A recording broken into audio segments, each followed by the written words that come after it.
Tout de suite, on débat sur cette compo. Il y a incertitude entre les deux systèmes et on vous pose la question, est-ce qu'il faut reconduire les vainqueurs de l'Islande et donc le même schéma, le fameux 4-2-3-1 ? Franck, je crois que tu as préparé une compo que toi tu ferais. Je travaille toute la nuit. Vas-y, détaille-nous ça et Louis va pouvoir réagir ainsi qu'Harold Marketing. En prenant un petit peu les idées directrices de ce que faisait Didier Deschamps, mais en gardant mon avis perso et par rapport à une continuité sur un état d'esprit. Donc moi je reviens sur la défense de départ. Donc Sagna, Rami, Koscielny et Evra. Je pense qu'ils ont joué 4 matchs ensemble alors que Umtiti a joué qu'un match qu'avec Koscielny. Donc je pense que je vais garder ça. Je remets Kanté dans l'axe, Pogba à droite et Matuidi à gauche. Et je mets Griezmann et Payet au milieu, derrière Giroud. Donc c'est une forme de 4-1-2-2-1, si tu veux. D'accord.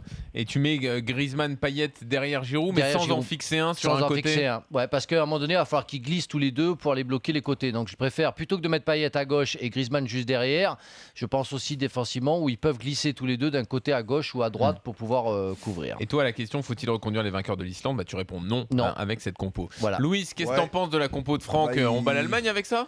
Il ne passe pas son examen. Et son examen, il échoue dans son examen. Parce il a raté son bac, là. C'était le résultat du bac aujourd'hui. Il nous les a mis dans un schéma que je pensais qu'on pouvait éventuellement le mettre en place, mais qui n'a jamais été mis. C'est avec ce système en losange, avec un Payet derrière Giroud et Griezmann.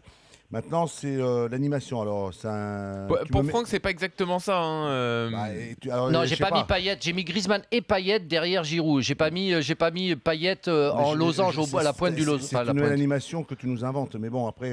c'est invente. Oui, c'est une invention d'une nouvelle animation pour essayer qu'elle soit le plus efficace. Moi, tout simplement te dire que le système.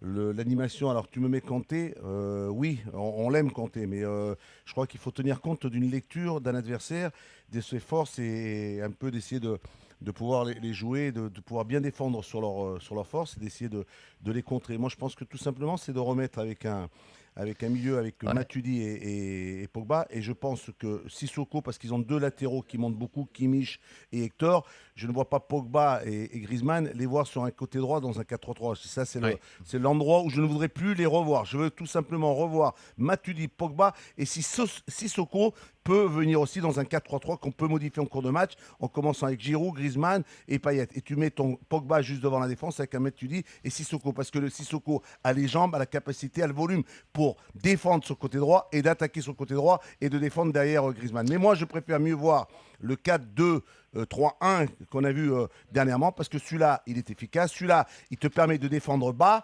Et je pense que contre les Allemands, on va peut-être réaliser ce que aimait faire dans une période Didier Deschamps, c'est de laisser un peu l'adversaire jouer et d'essayer de les contrer. Voilà. Et là, tu as les jambes pour pouvoir le faire avec un Sissoko sur un côté droit, avec un Griezmann qui va très vite. Donc tu laisses Ozil tout seul.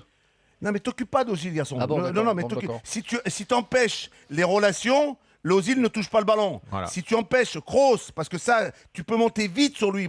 Pogba peut aller vite, ou Sissoko peut aller vite, parce qu'on cherche. Après, les défenseurs, Hector, s'il monte beaucoup, Sissoko a les jambes. Pogba peut monter sur Kroos, sur ce côté droit comme ça, pour essayer de bien le bloquer. Si tu me dis qu'Ozil, évidemment, si on commence à le toucher, c'est qu'on a un problème dans le replacement et dans le travail, dans le harcèlement. Il faut vraiment bien fermer. Moi, je suis d'accord avec toi, Louis. On va pas faire un marquage individuel sur Ozil non plus, tu vois. Il faut surtout pas focaliser sur Ozil. Voilà. Et certes, il est fort. Franck, il nous prépare un plan anti-Ozil. Non, c'est pas un plan anti-Ozil, c'est que quand t'as Kanté, excuse-moi Louis de te couper, quand t'as Kanté dans l'axe, oui, parce que dans la compo de Louis, c'est lui qui file les dernières passes qui a fait les dernières passes sur Gomez, c'est pas Kroos, c'est un intermédiaire. Je suis le premier à aimer ce Kanté, je suis le premier à l'avoir vu dans cette équipe, je suis le premier à lui tenir un discours, exceptionnel concernant ce garçon parce qu'il nous a montré. Certes, il peut, hein. Alors maintenant, tu me mets Pogba et Kanté, parce que lui, il a des jambes et du volume, tu me sors Matuidi. Mais je préfère mieux voir ce que j'ai vu dernièrement. C'est beaucoup plus efficace dans la possession, dans la fluidité,